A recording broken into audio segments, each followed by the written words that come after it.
Happy Republic day everyone. आप सभी को गणतंत्र दिवस की हार्दिक शुभकामनाएं। चलिए आज का हमारा करंट अफेयर क्लास शुरू करेंगे। हमारा पहला इम्पॉर्टेंट क्वेश्चन है, लाल किले में 26 जनवरी से कितने जनवरी तक भारत पर्व का आयोजन होगा? 4 ऑप्शन दिए गए हैं। सही जवाब है 31 जनवरी तक आयोजन होगा। ठीक है, डिटेल में देखिए।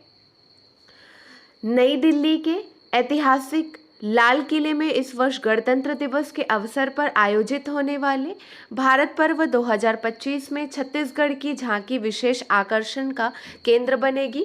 छत्तीसगढ़ की झांकी में राज्य की समृद्ध जनजाति परंपराओं और रामनामी समुदाय की विशिष्ट झलक प्रस्तुत की गई है। यह झांकी छत्तीसगढ़ की सांस्कृतिक धरोहर, पारंपरिक लोक जीवन और रामनामी समुदाय की अनोखी पहचान को खूबसूरती से दर्शाती है। रामनामी समुदाय, जो भगवान श्री राम के प्रति अपने अनन्य भक्ति के लिए जाना जाता है, इस झांकी का मुख्य आकर्षण है। भारत पर्व 2025 का आयोजन लाल किला प्रांगण में 26 जनवरी से 31 जनवरी तक किया जाएगा। इस दौरान छत्तीसगढ़ सहित देश के विभिन्न राज्यों झांकियां भारत की सांस्कृतिक विविधता और विकास यात्रा को प्रदर्शित करेंगी। छत्तीसगढ़ की झांकी राज्य की जनजाति संस्कृति के विविध रंगों को उजागर करेगी। यह झांकी दर्शकों को न केवल राज्य की कला और संस्कृति से रूबरू कराएगी, बल्कि छत्तीसगढ़ के आदिवासी समाज की विशिष्ट जीवन शैली और उनकी अनूठी परंपराओं की झलक भी दिखाएगी। नेक्स्ट क्वेश्चन है, छत्तीसगढ़ के किस जिले के जनजाति कलाकार श्री पंडीराम मंडावी का नाम पद्मश्री सम्मान के लिए चयनित हुआ है? सही जवाब है नारायणपुर, ऑप्शन 2 करेक्ट है।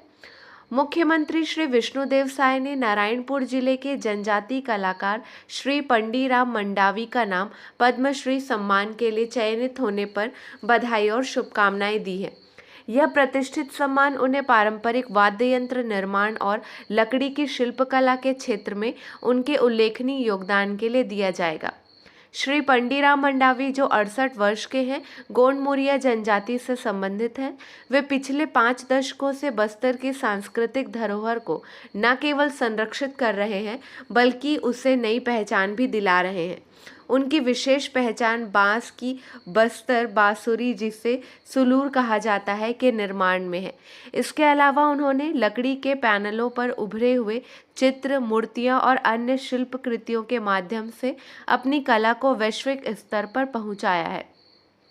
श्री पंडीराम मंडावी ने मात्र 12 वर्ष की आयु में अपने पूर्वजों से यह कला सीखी और अपने समर्पण व कौशल के दम पर छत्तीसगढ़ की कला और संस्कृति को नई ऊंचाइयों तक पहुंचाया। एक सांस्कृतिक दूत के रूप में उन्होंने अपनी कला का प्रदर्शन 8 से अधिक देशों में किया है। साथ ही अपने कार्यशाला के जरिए 1000 से अधिक कारीगरों को प्रशिक्षण देकर इस परंपरा को नई पीढ़ियों तक पहुंचाने का कार्य किया है। नेक्स्ट क्वेश्चन है, गणतंत्र दिवस 2025 में छत्तीसगढ़ पुलिस के कितने अधिकारियों कर्मचारियों को वीरता पुरस्कार देने की घोषणा की गई है?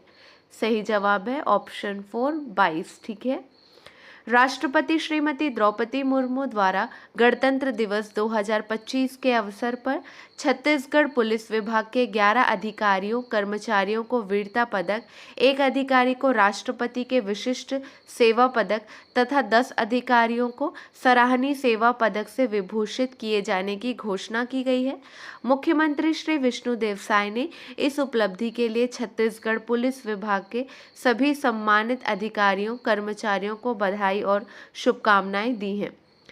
छत्तीसगढ़ ने पुलिस सेवा श्रेणी में उत्कृष्ट प्रदर्शन करते हुए सर्वाधिक 11 वीरता पदक अर्जित किए। यह राज्य के सुरक्षा बलों की निष्ठा, समर्पण और बहादुरी का प्रमाण है। इसके अतिरिक्त छत्तीसगढ़ के 1 अधिकारी को राष्ट्रपति का विशिष्ट सेवा पदक और 10 अधिकारियों को सराहनीय सेवा पदक से सम्मानित किया गया। कुल मिलाकर पुलिस सेवा में राज्य ने इस बार 22 पुरस्कार हासिल किए, जो इसे राष्ट्रीय स्तर पर एक गौरवपूर्ण स्थान प्रदान करते हैं। क्लियर है? चलिए अब हम पिछले कुछ क्वेश्चंस का क्विक रिवीजन करेंगे, प्रश्न पर ध्यान देंगे all India para arm wrestling cup 2025 में छत्तीसगढ़ राज्य के 38 पैरा आर्म रेसलर्स ने बेहतरीन प्रदर्शन करते हुए कितने पदक जीते हैं? 4 ऑप्शन आपको दिए गए हैं, इनमें से सही जवाब है 54 पदक जीते हैं। ठीक है, डिटेल में देखिए। 18 से 20 जनवरी तक ग्वालियर में आयोजित all India para arm wrestling cup 2025 में छत्तीसगढ़ राज्य के 38 पैरा आर्म रेसलर्स ने बेहतरीन प्रदर्शन करते हुए 54 पदक जीते। इनमें से 3 रेसलर्स ने गोल्ड मेडल जीतकर चैंपियन ऑफ चैंपियंस का टाइटल हासिल किया। इन खिलाड़ियों के सम्मान हेतु आयोजित एक समारोह में छत्तीसगढ़ विधानसभा के अध्यक्ष एवं शहर विधायक डॉक्टर रमन सिंह भी शामिल हुए और इन खिलाड़ियों का अभिवादन करते हुए उन्हें शुभकामनाएं दी। भारत में पहली बार आयोजित हुई इस 3 दिवसीय पैरा आर्म रेसलिंग राष्ट्रीय प्रतियोगिता में 20 राज्यों के 300 पैरा एथलीट दृष्टिबाधित, व्हीलचेयर बाध्य और दिव्यांग जैसी 8 अलग अलग श्रेणियों में शामिल हुए थे। कड़ी प्रतिस्पर्धा के बावजूद छत्तीसगढ़ राज्य के एथलेटिक्स उक्त प्रतियोगिता में उम्दा खेला का प्रदर्शन करते हुए अपना लोहा मनवाया। डॉक्टर रमन ने दी प्रोत्साहन राशि। राज्य के खिलाड़ियों की इस उपलब्धि पर डॉक्टर रमन सिंह ने खिलाड़ियों को 2 लाख रुपए की सहयोग राशि देने की घोषणा की। इसी कड़ी में खिलाड़ियों का उत्साहवर्धन करते हुए आईबी ग्रुप के संस्थापक बहादुर अली ने कहा कि ऐसे युवा प्रतिभाओं को उनके लक्ष्य हासिल करने में सहायता करना आईबी ग्रुप के लिए सम्मान की बात है और इसलिए भारत की नंबर 1 प्रोटीन कंपनी के रूप में हम भी सभी के लिए प्रोटीन फॉर ऑल पहल लेकर आए हैं। आईबी ग्रुप सभी विजेताओं को बधाई देता है और एक साथ आगे बढ़ने के लिए अपना समर्थन देता है। इस मौके पर कंपनी के अन्य अधिकारी एवं कर्मचारियों ने भी सभी रेसलर्स को बधाइयां दी। नेक्स्ट क्वेश्चन है, राष्ट्रीय बालिका दिवस कब मनाया जाता है? सही जवाब है 24 जनवरी, ऑप्शन 1 सही है।